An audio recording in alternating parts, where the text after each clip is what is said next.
Começa agora Voz da Rede, o programa do Sindirede, o Sindicato dos Trabalhadores em Educação da Rede Pública Municipal de Belo Horizonte.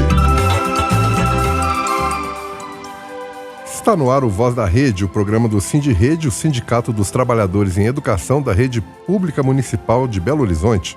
Eu sou Paulo Ribas e você confere agora as atualizações de notícias que interferem no dia a dia do trabalhador mineiro.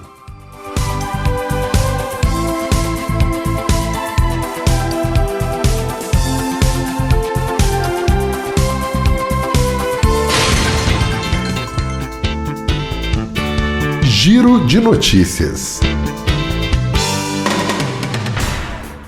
E o mundo assiste estarrecido à nova escalada dos ataques estadunidenses ao Irã, após quebra do cessar-fogo. Como noticiamos na quarta-feira passada, o regime imperialista de Donald Trump acusou o Irã de bombardear 3 navios civis no Estreito de Hormuz e iniciou uma série de ataques na região sul do país. O Irã justificou o ataque afirmando que várias embarcações tentaram seguir uma rota não autorizada e ignoraram os avisos. Uma embarcação que comprometeu a segurança marítima ao desativar seus sistemas foi atingida por tiros de advertência e detida. Como retaliação aos ataques, Teherã enviou drones e mísseis a bases estadunidenses no Kuwait, Emirados Árabes, Bahrein, Catar, Jordânia e Omã. Desde então começou uma guerra de narrativas e ataques localizados, principalmente feitos pelo exército imperialista de Donald Trump. O cessar-fogo de 60 dias e a abertura total do Estreito de Hormuz, um dos pontos sensíveis da guerra, foi esquecido. O Irã afirma ter fechado o corredor desde sábado e que não admitirá intromissão estadunidense na região. Segundo o porta-voz iraniano, ao interferir no Estreito de Hormuz, Donald Trump coloca em sério risco a segurança do fornecimento global de petróleo e gás. O ditador imperialista, por sua vez, afirma categoricamente que a partir das 7 da noite de ontem iria controlar o estreito e os Estados Unidos só liberariam a passagem dos navios sob pagamento de uma taxa de 20% do valor da carga para manter a segurança do local.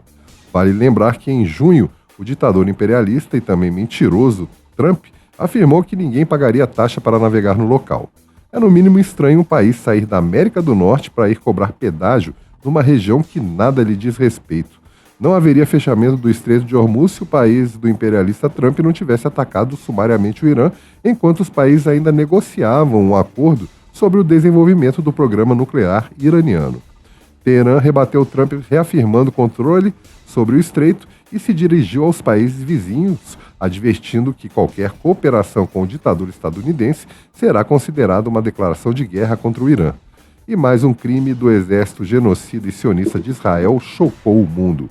Mohammed al-Waidi, do Comitê Egípcio de Reconstrução de Gaza e que organizava a exibição dos Jogos da Copa do Mundo no enclave, foi assassinado.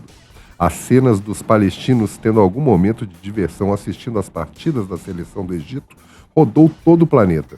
O futebol era uma válvula de escape para os horrores vividos por quem sobrevive a um genocídio diário. Por desprezar os palestinos, o exército de Israel, agindo como uma gangue de criminosos, bombardeou o carro em que estava Mohammed. O motorista do veículo e 2 crianças que estavam próximas também foram mortos. Mesmo com o cessar-fogo, o exército genocida de Israel admitiu o assassinato e justificou dizendo que houve um engano. Vidas palestinas não importam para o exército sádico e genocida. Um dia antes, o Hamas tinha anunciado sua dissolução e o fim de seu governo em Gaza. A medida transfere a administração civil do território para um comitê tecnocrático, como parte do plano de paz mediado pelos Estados Unidos, ou seja, não havia nem motivos mais para tal ação. Apesar de ter se comprometido a retirar parte de suas tropas do sul do Líbano, em outro acordo mediado pelos Estados Unidos, Israel voltou a atacar a região com drones na sexta-feira. O caso deixou 2 pessoas feridas enquanto descarregavam o lixo no distrito de Nabaté. Outros ataques também atingiram um carro no sul do Líbano e ocorreram operações de demolição na cidade fronteiriça de Qian durante a noite. Esses ataques ocorreram logo depois que a Anistia Internacional pediu investigações sobre crimes de guerra ocorridos em 3 ataques israelenses anteriores realizados em março, que mataram 24 civis, sendo 6 mulheres, uma delas grávida, e 12 crianças. Pelo menos 18 pessoas ficaram feridas e a Anistia afirmou na quinta-feira que sua investigação encontrou fundamentos para concluir que as forças israelenses violaram o direito internacional humanitário ao atacar civis e não distinguir entre alvos militares e civis.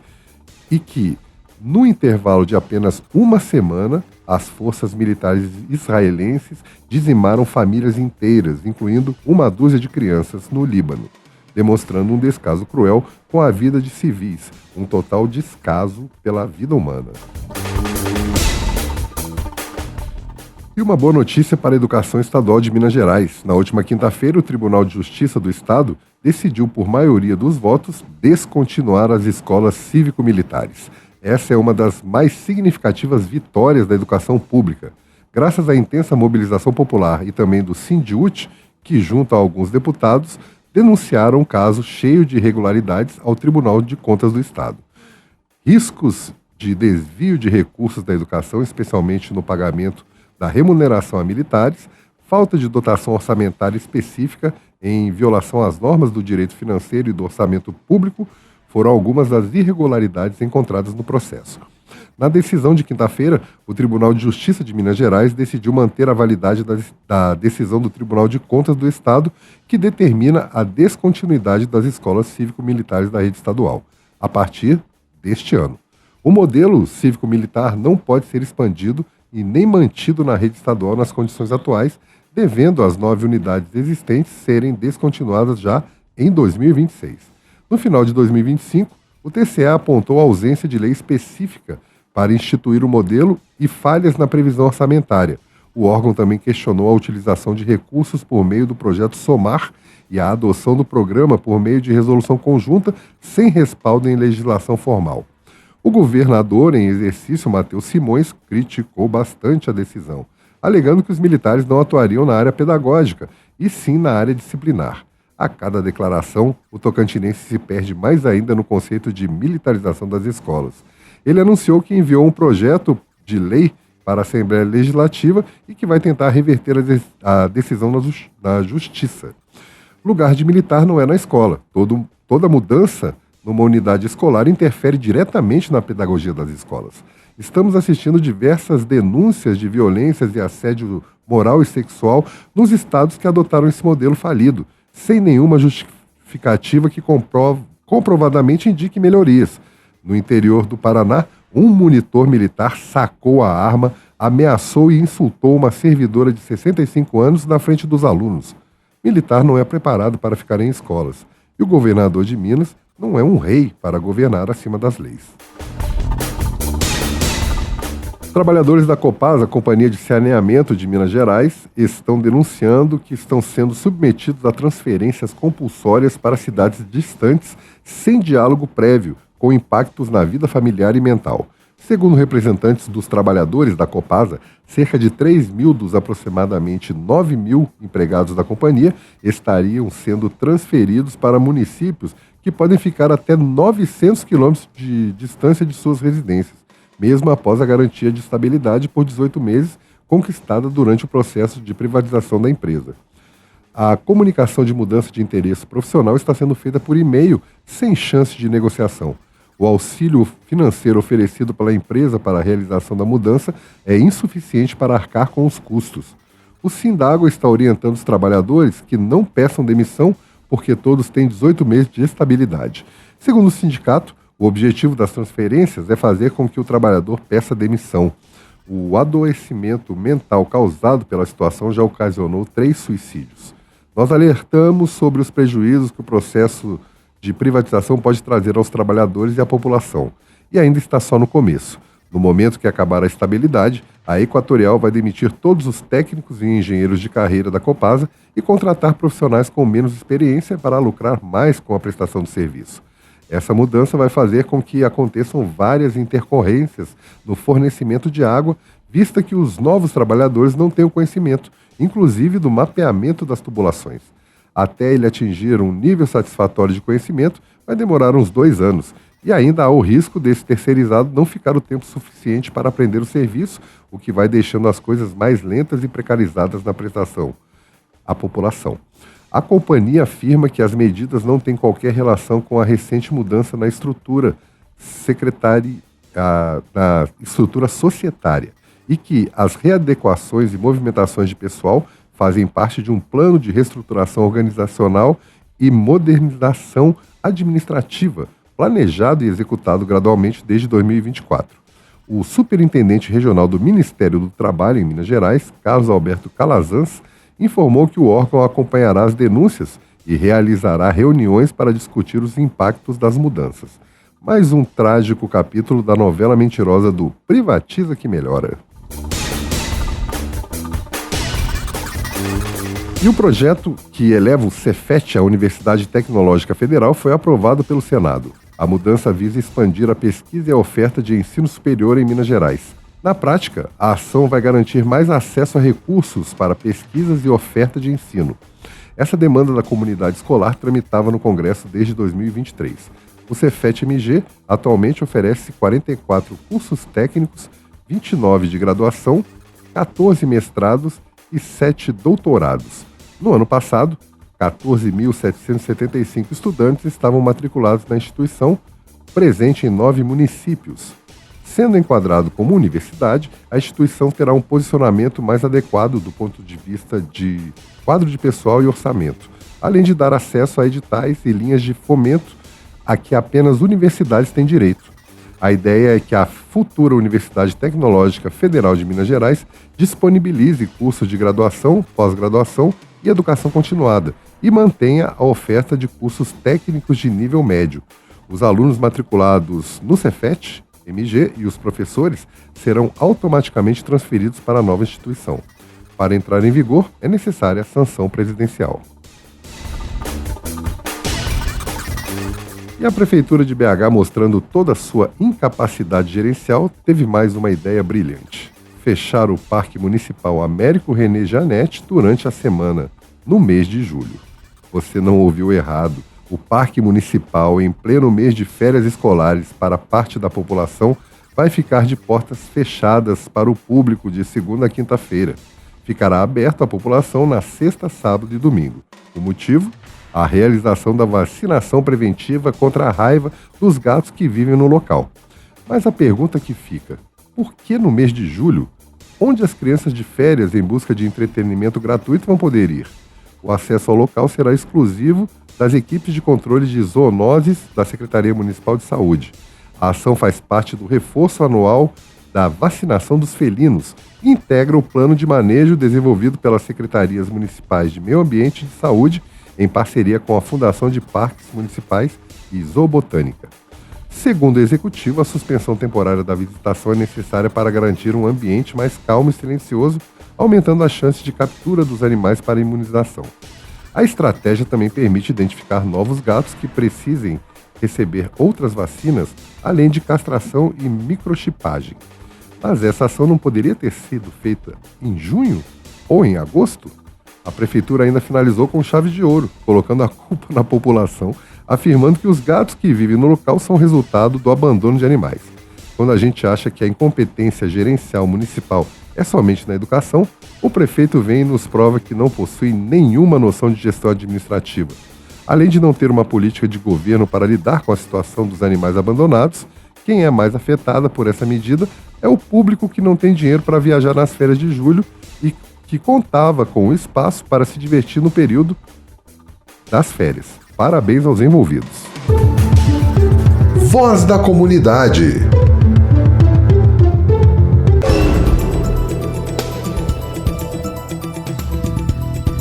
Hoje, no Voz da Comunidade, nós vamos falar sobre a situação que tem atingido diretamente os estudantes, as famílias e os trabalhadores da educação. A forma desorganizada e autoritária como a Prefeitura de Belo Horizonte está conduzindo a reposição dos dias de greve. A gente também vai falar um pouco sobre como que a gente vê, apesar dessa postura autoritária, a organização do ano de 2027 e porque também nós temos algumas alterações e alguns elementos que vão impactar diretamente no nosso calendário do ano letivo de 2027, do ano que vem. Mas antes de tudo, é importante a gente esclarecer. O calendário imposto pela Secretaria Municipal de Educação não foi acordado com o Sindirrede. As regras elas foram apresentadas pela gestão de forma unilateral sem acolher as propostas construídas pelas escolas e pelos colegiados, né? Isso tem um problema muito grande, porque a reposição ela deveria ser organizada para assegurar o direito dos estudantes à educação, garantir as condições adequadas de trabalho e recompor, de fato, os dias e as horas interrompidos. Mas a prefeitura está criando um obstáculo para que isso aconteça. A SMED ela impede que diversos trabalhadores que participaram da greve façam a reposição. Por exemplo, professores em readaptação funcional, que nós já trouxemos aqui, profissionais de projeto, bibliotecários, assistentes administrativos e outros trabalhadores que fazem parte do cotidiano pedagógico das escolas, eles estão sendo excluídos do processo de reposição. Com isso, a prefeitura pretende chamar de dia letivo integral, entre aspas, né, porque não é, um dia que parte da equipe escolar não vai estar presente. Isso tem um impacto diretamente na qualidade de educação. A escola, a gente sabe, ela não é formada apenas por professora ou por professor que está diante da turma. A própria LDB, inclusive, ela prevê isso. Ela depende de um conjunto de profissionais que garante o funcionamento da biblioteca, os projetos pedagógicos de recomposição da aprendizagem, a inclusão que tanto tem sido propagandeada pela atual secretaria e pela prefeitura, que não está sendo respeitada, porque muitos professoras e professores do atendimento educacional especializado não estão sendo autorizados também de repor o acompanhamento pedagógico, a organização e o atendimento dos estudantes. Tudo isso compõe a escola e não está sendo entendido como algo que é fundamental para o processo de reposição. Quando esses trabalhadores são impedidos de participar, a reposição fica incompleta e as condições para ensinar e aprender pioram muito, tem um impacto direto na qualidade da educação. E a situação ainda é mais grave na educação infantil.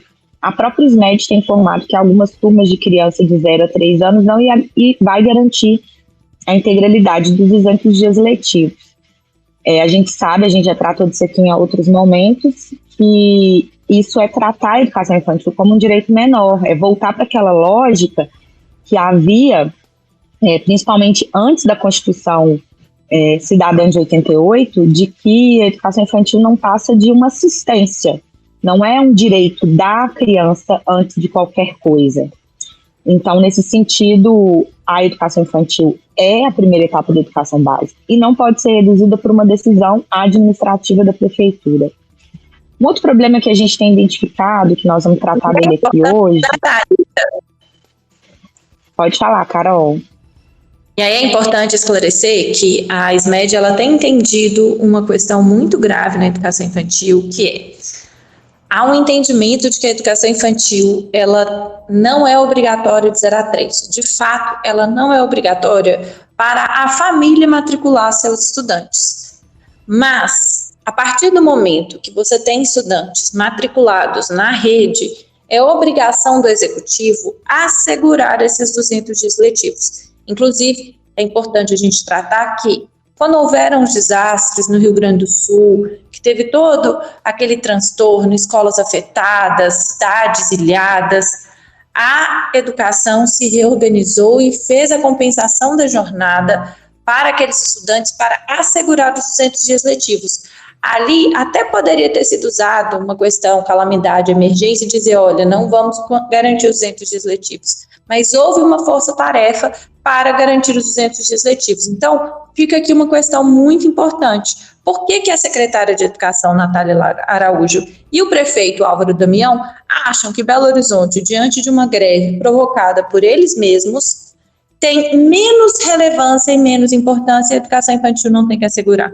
E aí temos ainda o problema que na forma de organização eles estão empurrando o calendário de 2026 para 2027, que é outro transtorno na vida das famílias dos estudantes.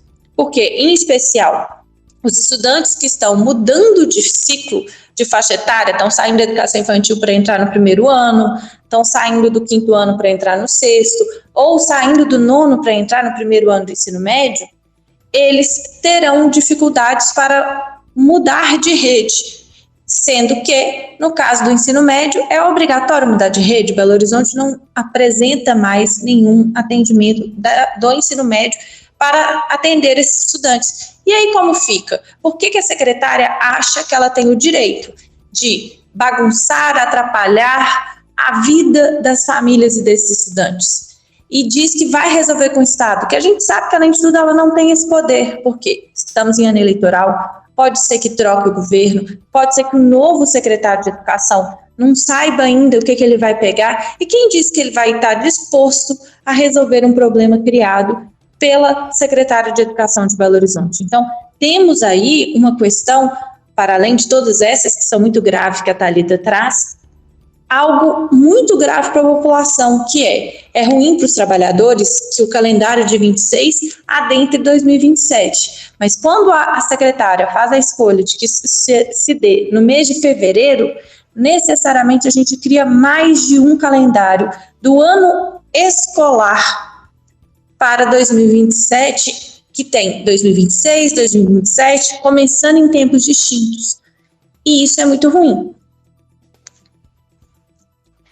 Sim, Carol, é interessante você trazer essa questão do contexto de excepcionalidade, né, que a gente viveu na pandemia, mas também em outras situações que teve, por exemplo, contexto de calamidade, de emergência climática, que foi o caso que você citou, que nem mesmo durante a pandemia o Conselho Nacional de Educação autorizou a dispensa dos 200 dias letivos. Então, há um entendimento, um amplo entendimento jurídico e também de direito, né, legal e social, de que os 200 dias letivos eles devem ser cumpridos e eles são de direito do estudante, né, não é um benefício concedido pelo poder público, mas sim se trata de um direito do estudante. Inclusive, recentemente, no dia 16 de abril de 2026, foi também homologado um parecer do CNE, do Conselho Nacional de Educação, dizendo, inclusive, que em situações de violência, insegurança no entorno das escolas, ou de emergência sanitária, ou de interrupção dos serviços, greves e paralisações prolongadas. O parecer fala sobre isso. A orientação do Conselho é que as escolas reorganizem o calendário escolar de acordo com as suas condições, de acordo com cada etapa da educação básica, e que ainda assim mantenham a garantia dos 200 dias letivos. Ou seja, a Secretaria, mais uma vez, não está respeitando o que é defendido e orientado pelos próprios conselhos, que também têm um papel de fiscalizar e de guardar o direito à educação, né? Então, a Prefeitura ela tem tido esse descuido, né, na organização, espalhando essa reposição de uma forma, organizando a reposição de uma forma imposta, tentando obrigar para fevereiro de 2027, com esse impacto de atrasar o ano letivo, criar calendários diferentes dentro de uma mesma rede, dificultar a transição de estudantes, como você disse,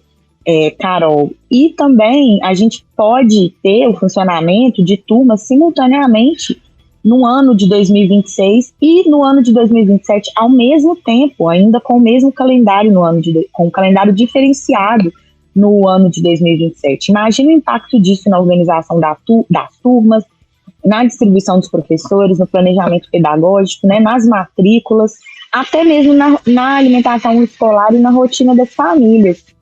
Então, além disso tudo, que aí é uma escolha política, né, uma escolha política da Secretaria Municipal, a gente ainda tem uma outra questão no calendário de 2027, que vai ser um outro desafio, né, Carol, que nós vamos falar agora, que é em relação à Lei Federal 15.421, que foi aprovada para realização. Ponto, Thalita. Eu acho que é importante a população também entender que quando a Secretaria engessou e definiu que ela estabeleceria que dias, que pessoas poderiam repor, a Secretaria ela criou uma bagunça na vida da reposição tão grande que, por exemplo, professores que teriam que repor para determinadas turmas, os dias que a Secretaria lançou que esses professores iam trabalhar e essas turmas vão ser atendidas, não necessariamente coincide.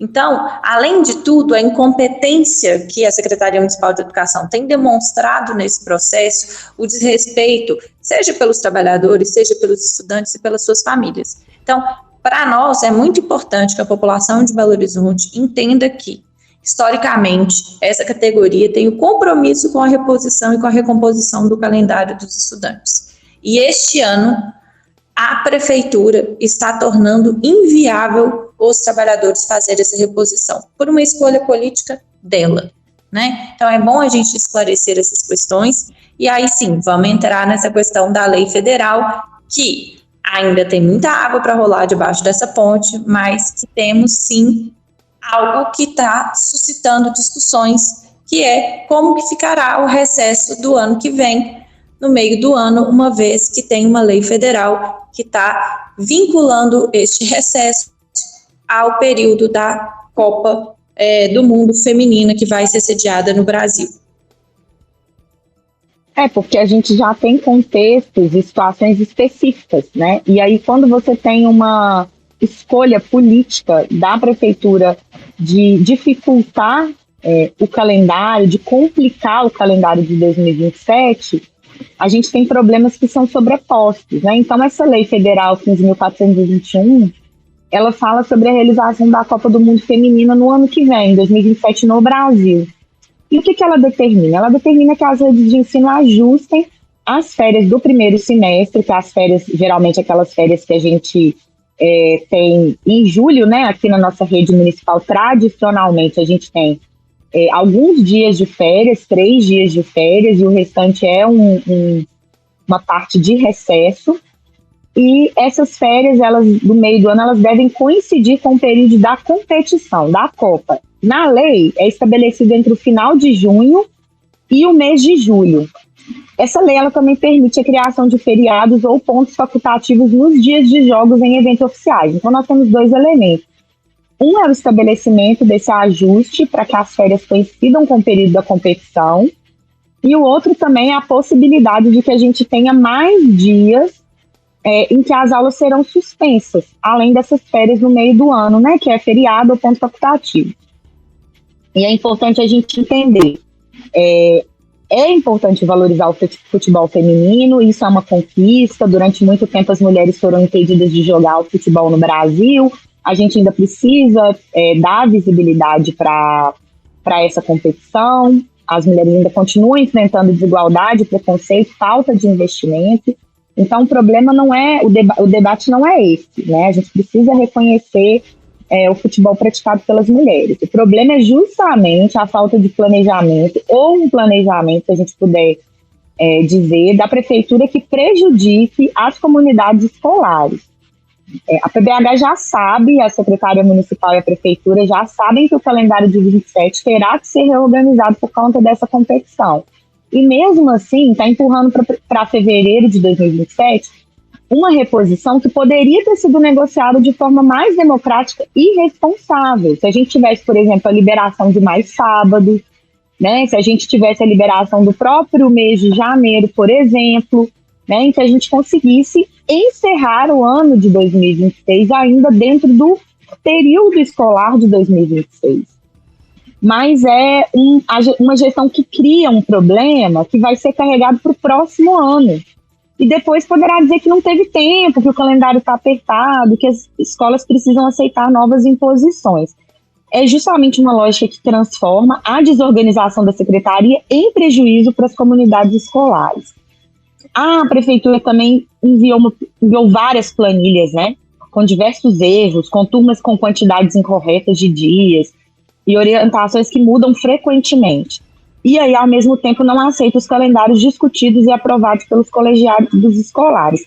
Nesse sentido, é importante lembrar, o Sindirrede soltou uma orientação há algum tempo atrás, dizendo que os coletivos escolares organizassem uma reunião com os colegiados, respeitando a normatização da definição do calendário escolar. O que isso significa?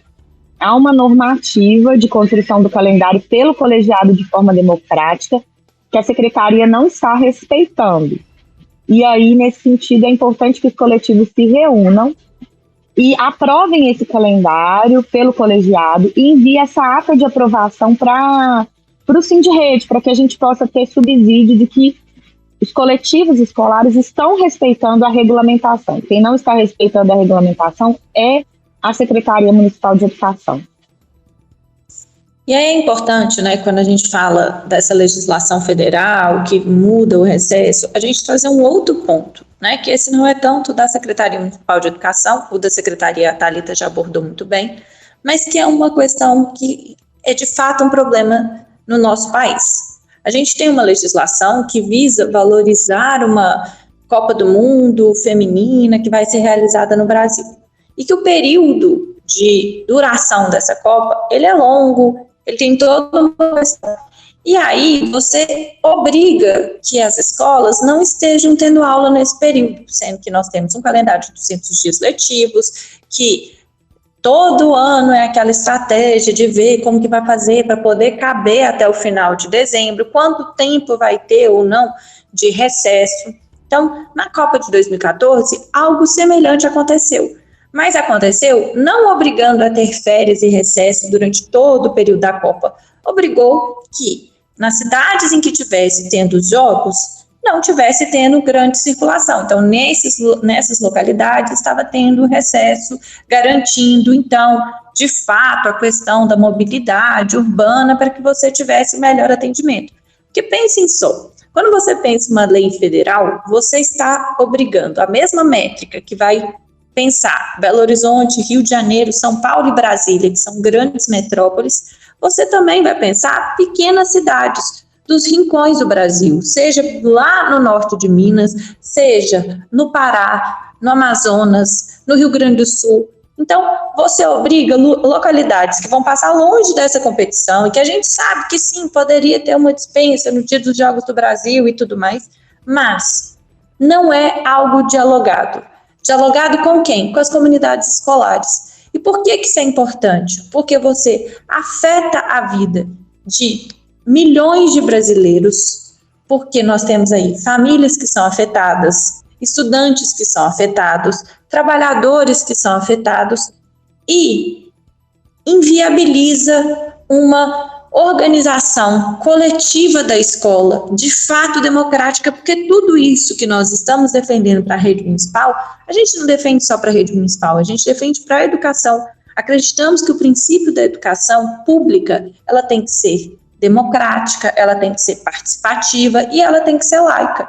Então, todas essas questões afetam os princípios da escola pública e a LDB garante esses princípios. Então, além de diretrizes e bases nacionais da educação pública, ela garante tudo isso. Então, é muito importante entender que não é uma questão da competição, é uma questão de como esse tipo de legislação afeta o cotidiano escolar e não dialoga com a realidade das escolas. Porque, sim, você tem um período de Copa que ele é muito longo. Imagina se nessa Copa a gente tivesse, por exemplo, um recesso que impedisse a gente estar acompanhando. Então vamos valorizar a Copa e não vai ter circulação de pessoas, o país para. Então, todas essas questões, elas são muito delicadas e é importante que a população se intere dessas informações e exija participar. Porque, infelizmente, uma legislação como essa, ela não leva em consideração a organização da sociedade em todas as suas esferas, não só nas grandes cidades, onde temos, sim, os estádios e onde vão acontecer os jogos. Então, é importante o calendário escolar ter e contar com a participação de todos. Thalita? Carol, a greve terminou, mas a gente continua na luta pelo direito à educação, porque isso não terminou. É importante, inclusive, a gente dizer para os nossos ouvintes que, historicamente, na história da educação no Brasil, os professores e as professoras sempre tiveram um papel fundamental na luta pela garantia do direito à educação. Essa luta, ela não é somente das famílias ou somente daqueles e aquelas que defendem a educação pública. As professoras e os professores sempre, os profissionais da educação, sempre na história, desde o século XVIII, sempre se mobilizaram para brigar e para lutar pela defesa do direito à educação. Quando o professor e a professora, muitas vezes, está defendendo a valorização da sua carreira, a valorização do seu fazer pedagógico, está defendendo a melhoria das condições nas escolas, está defendendo também a qualidade da educação. E é isso que a gente está fazendo nesse momento, denunciando que essa reposição da forma como ela está sendo organizada, ela está ferindo diretamente o direito à educação, o direito aos 200 dias letivos. Em dois âmbitos. Primeiro, porque a prefeitura está dizendo que a educação infantil é uma etapa menos importante, que não precisa ter cumprido os 200 dias letivos. E no caso das outras etapas, quando inviabiliza a reposição, inviabiliza também essa garantia dos 200 dias letivos. Então, não basta colocar no papel que houve um dia letivo, é preciso garantir que esse dia tem uma escola completa, tenha profissionais presentes, tenha condições pedagógicas e tenha educação de verdade. Ou seja, a prefeitura está lidando com o entendimento do direito à educação, a escola pública, como se ela pudesse ser uma escola de menor qualidade, com menos estrutura, com menos condições, né? A gente está vivenciando aí um contexto lá do início da década de 90, onde a gente estava iniciando a conquista pela ampliação do direito à educação para todo mundo, e a gente tinha que lutar pelo básico. A verdade é que tem muitas cidades ainda que tem que lutar pelo básico, né? Mas a gente vive numa metrópole grande e Belo Horizonte tem estrutura para poder fornecer uma das melhores qualidades em educação da rede municipal. Então, a gente precisa que a prefeitura entenda que essa forma de organizar contradiz qualquer tentativa de tratar a educação infantil como um direito, a educação infantil e as demais etapas. Né? A prefeitura naturaliza dias letivos incompletos, impõe um calendário que transfere os problemas de 2026 para 2027 sem uma construção democrática. A gente precisa, sim, entender a necessidade de flexibilizar a organização do calendário, mas sem diminuir o direito dos estudantes. E a responsabilidade por essa desorganização, ela não pode ser colocada sobre os trabalhadores, sobre as direções escolares e sobre as famílias. Cabe ao sistema municipal criar as condições materiais e administrativas necessárias para que a reposição se dê da melhor forma possível. Esse ano de 2027 vai ser um ano excepcional por conta dessa condição e ele precisa de um planejamento e de uma participação real da comunidade escolar. Não pode ser feito dessa forma antidemocrática e impositiva como a prefeitura tem feito. Então é importante, né, e que a gente convida a população que está acompanhando, que está vendo a impossibilidade dos seus filhos de terem uma reposição com qualidade, com garantia de fato dos seus direitos, que está vendo a possibilidade do seu filho no próximo ano, às vezes não conseguir uma vaga em outra rede por conta de ser uma etapa de conclusão, ou até mesmo por outras razões, que também nos ajude nessa luta, buscando aí os órgãos que podem, sim, atuar junto da prefeitura, como o Ministério Público, a Defensoria Pública, porque entendemos que a escolha da secretária municipal de educação, Natália Araújo, e do prefeito Álvaro Damião, é uma escolha que, para punir os trabalhadores que fizeram a greve, eles estão muito punindo os estudantes e suas famílias. A punição, para muito além dos trabalhadores, ela está sendo feita aos estudantes e às suas famílias. Então, é importante que a gente faça essa pressão sobre a prefeitura, que a gente diga que a gente não aceita dessa forma, que a reposição ela tem que sim ser completa, que o estudante tem o direito, porque, por exemplo, um estudante que for na reposição a partir de amanhã, que não teve aula e não teve o reforço, a professora de reforço dele foi impedida de repor. Ele não poderá ter a aula de reforço por uma escolha da secretária. Ele não poderá participar dos projetos na biblioteca por uma escolha da secretária. E isso tudo é muito grave e, com certeza, afeta diretamente o desenvolvimento escolar desses estudantes. Não dá para a secretária, ou mesmo para o prefeito, falar muito que eles estão preocupados com os mais vulneráveis, que eles estão muito preocupados com o papel social que a escola tem e não garantir uma educação de qualidade com tudo aquilo que tem que ser garantido na reposição. Então, tudo isso é muito importante. O Sindirrede, ele fez uma ação que está tramitando na justiça para assegurar isso, mas é importante também que os cidadãos busquem seus direitos, façam pressão na prefeitura, façam denúncia na ouvidoria da prefeitura, porque tudo isso é o direito dos estudantes que está sendo lesado. para poder punir um trabalhador que disse que a educação de Belo Horizonte está, sim, com sérios problemas, porque a nossa greve foi legítima e se pautou em denunciar todos os problemas da educação pública de Belo Horizonte que estava prestes a colapsar. É isso, sigamos atentas e atentos na defesa da escola pública e na garantia do direito à educação. Por dentro da questão.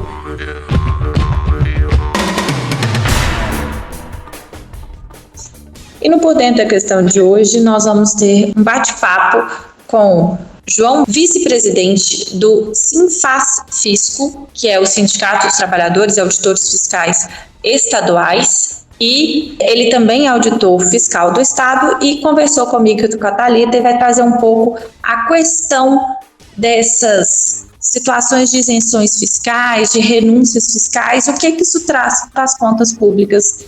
Ele traz um pouco o panorama do Estado, mas também não é apenas para o Estado, é para a União, é para os municípios.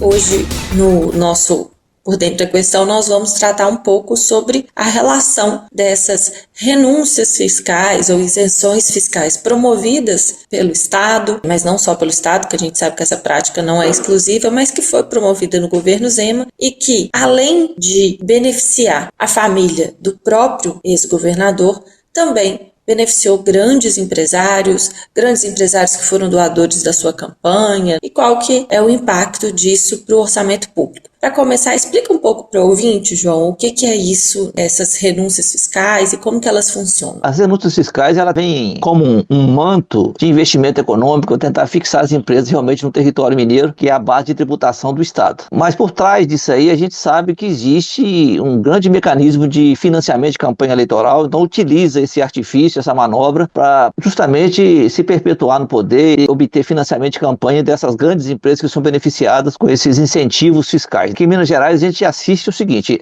até o governo de 2018, que é o Pimentel, pra você ter ideia, as renúncias fiscais geravam em torno de 6 bilhões por ano. Teve uma redução drástica, o Aécio também foi muito agressivo na questão da aplicação de renúncias fiscais. Na época dele chegaram mais ou menos as renúncias em torno de 12 bilhões por ano, em alguns anos 13, 14. Pimentel, no final do governo, conseguiu baixar isso aí para 6 bilhões em 2018 e após a chegada do Zema, esse valor disparou realmente a tal ponto que hoje já está em torno de 25 bilhões anuais novamente. Então é uma loucura, realmente é uma sangria nos cofres públicos violento, prejudica o orçamento. Para você ter uma ideia, somente agora no governo Zema, de 2019 a 2026, que vai fechar agora, que é o Simões, que na verdade é uma continuidade, só de ICMS foram renúncias em torno de 121 bilhões de reais. Se for acrescentar o IPVA, que é ligado ao maior financiador de campanha do Aécio, desculpa, o Aécio não, o Zema, estou falando errado aqui, que é a Localiza, por exemplo, realmente, cujos sócios doaram aí mais de 5 milhões de reais para a campanha, praticamente metade da isenção do IPVA, que nesse período gira em torno de 15 bilhões, é direcionada praticamente à Localiza. Foi beneficiado com em torno de 7 bilhões. Então, o total de benefícios fiscais nesse período do governo Zema, aí eu incluo o Simões de 2026, ele está em 136 bilhões de reais. Então, pra você ter ideia, praticamente foi o crescimento da dívida de Minas Gerais. Superou até o crescimento da dívida, né, que saiu de 113 em 2018 para hoje está em torno de 220 bilhões, que é um crescimento aí de em torno de 107 bilhões e os benefícios 136 bi. Então é isso, é uma loucura total. Ainda bem que nós temos agora a reforma tributária, que paulatinamente agora, a partir de 2027, já começa a ser implantada com alguns ensaios. A vigência efetiva vai acontecer só em 2033 e ali então já vai proibir, já vai inibir, já vai impedir que os benefícios fiscais de forma amalucada sejam utilizados até mesmo para incentivar algumas regiões que precisam de empresas realmente para aumentar o investimento, o emprego, a economia mineira do modo geral, mas que de fato não passa de mecanismo utilizado para financiamento de campanha e benefício, lobby mesmo de grandes empresas que conseguem grandes benefícios fiscais, enquanto a classe média, o pobre, paga uma carga tributária altíssima. A gente assiste isso, infelizmente, nesse imposto sobre consumo do jeito que está aí o ICMS, o IPVA também, que tem um peso razoável também nos benefícios fiscais, igual eu te falei, na gestão Zema aí, incluído o Simões agora que vai fechar o mandato. É só de IPVA foi mais de 15 bi também. Tá aí a razão realmente porque que a dívida disparou, né? Basicamente isso. Além de não ter pago nada, mas também é a forma agressiva com que foi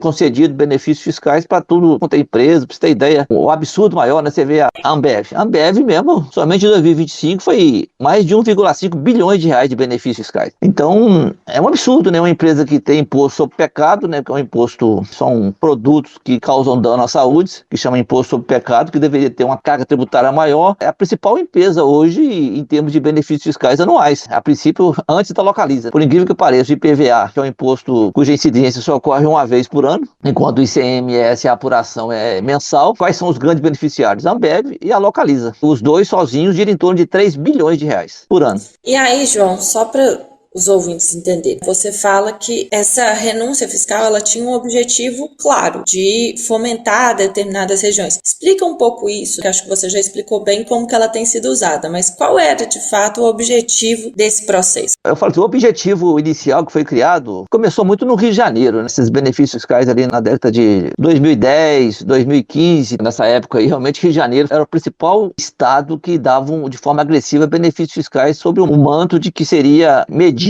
para incentivar as empresas a permanecerem no estado e fomentar a economia, provocar aí crescimento. Por trás de todo esse mecanismo, a gente sabia sempre do início que existia uma grande válvula de escape para a prática de tudo quanto é tipo de falcatruas e de desvio de recursos públicos. Na época do Aécio mesmo, eu acompanhei muito de perto isso aí, teve várias situações em que existia escritório de advocacia que tinha que pagar um pedágio para ter acesso a benefícios fiscais. Então isso aí teve gente presa em função disso, aí deu uma arrefecida no governo Pimentel, mas agora no governo Zema, de novo, teve uma forma agressiva de concessão de benefícios fiscais, e o que a gente vê é que, na verdade, de fato, esses benefícios fiscais não é para incentivar a economia, não é para fomentar a economia, na verdade, é um mecanismo realmente de perpetuação do poder, de financiamento de campanha. Tanto é verdade que você vê que em várias regiões aí realmente, bom, só citar o caso tanto da Localiza quanto da Ambev, que representam praticamente algo em torno de 10% total, que são mega empresas, que são os principais financiadores de campanha do Zema, do modo geral, e do Partido Novo. Por isso que eles não fazem questão do fundo de financiamento de campanha, porque realmente eles governam para essa turma aí, essa elite, esses mega empresários, de tal maneira que o dinheiro retorna para eles de forma direta.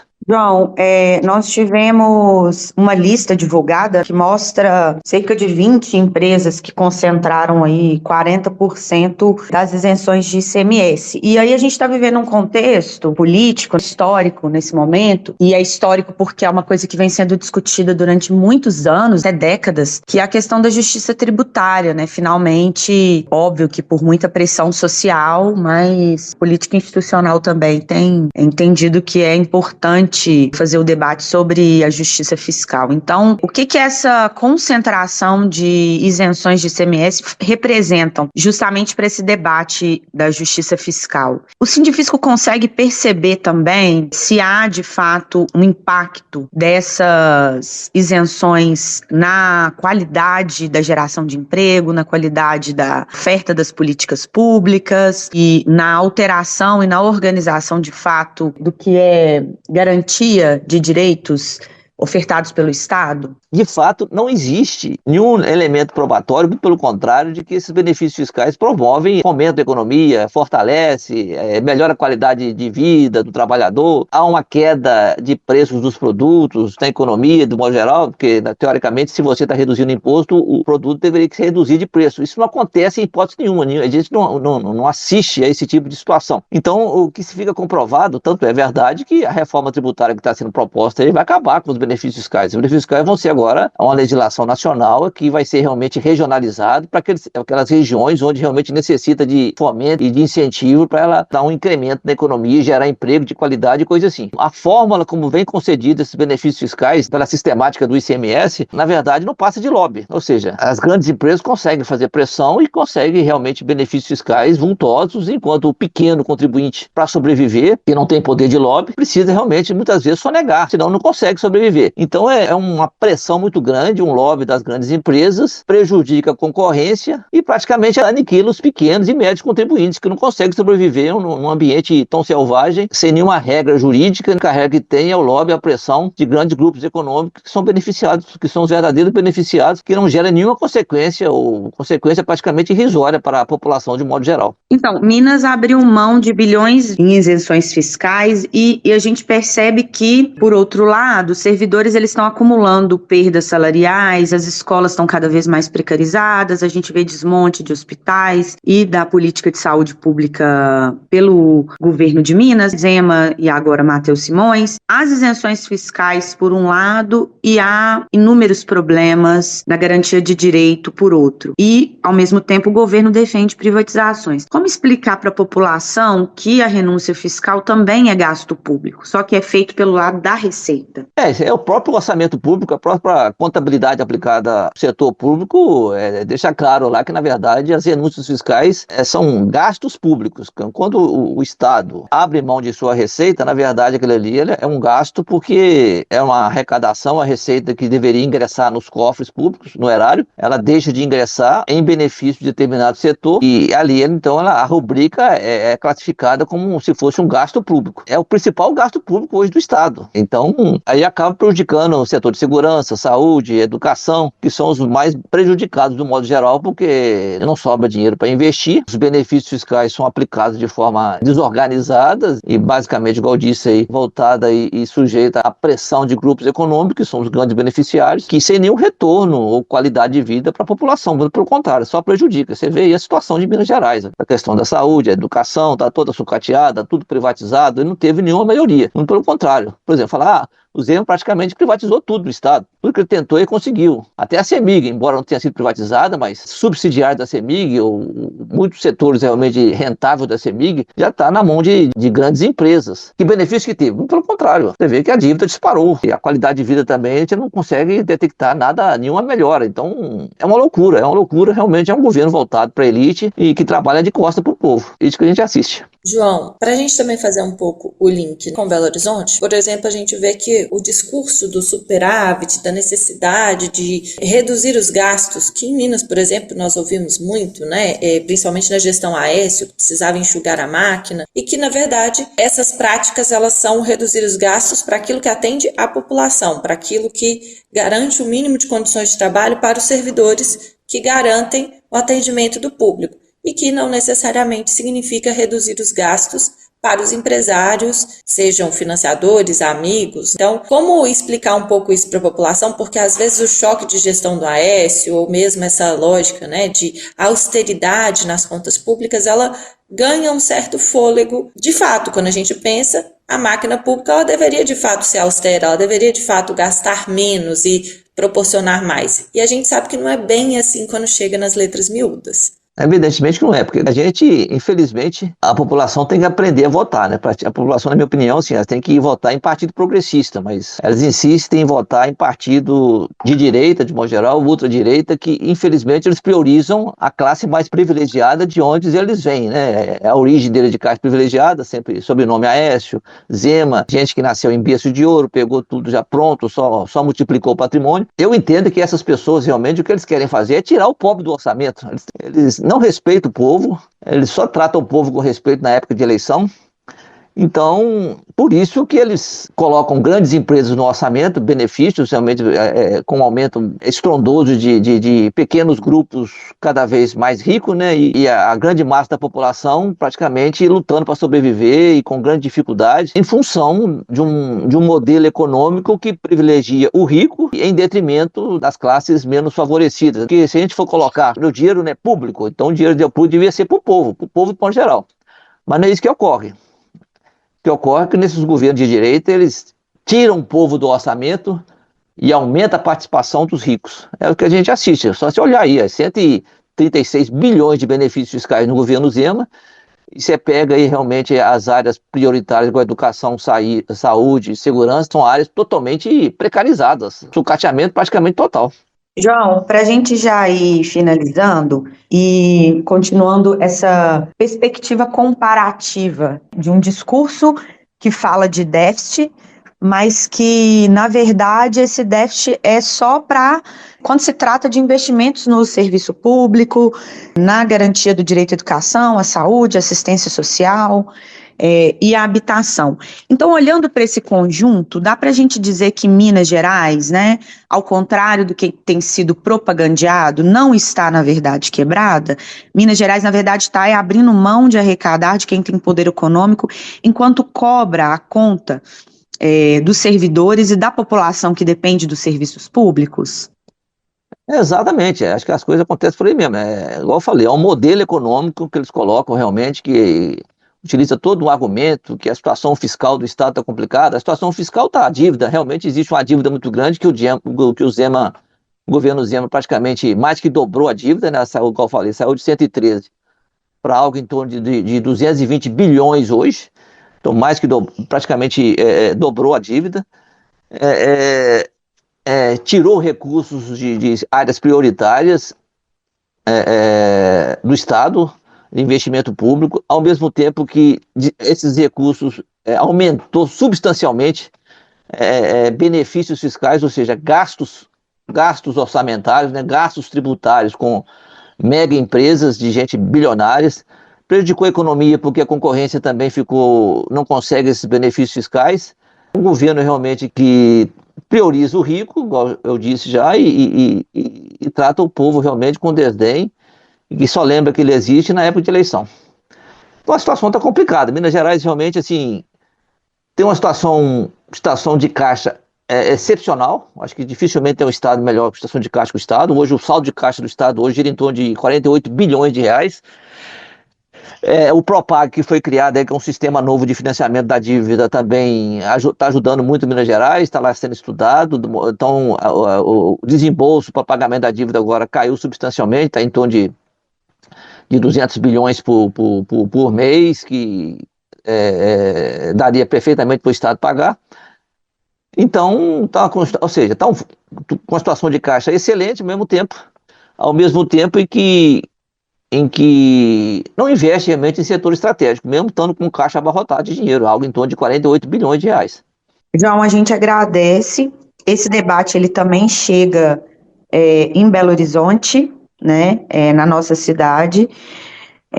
Aqui a própria Câmara apontou que a arrecadação de 2025 ficou abaixo do previsto na lei orçamentária, e mesmo assim a Prefeitura tem falado de um suposto déficit, mas isso só serve como argumento para não investimento em política pública. No nosso caso aqui, em educação, a gente vê as escolas cada vez mais precarizadas, e isso mostra que deixar de arrecadar com essas isenções, incentivos, na verdade beneficia um determinado grupo econômico, mas não tem contrapartida que beneficie o povo. A gente agradece mais uma vez a sua participação no nosso programa. Eu que agradeço, estou à disposição se precisar realmente. É uma área que eu sempre estou trabalhando, estudando. É triste, né? Vamos ver se a gente consegue escolher alguém melhor agora para governar o Minas Gerais aqui, né? Para tentar realmente priorizar o povo e tirar esses privilégios realmente da classe abastada. Intervalo cultural.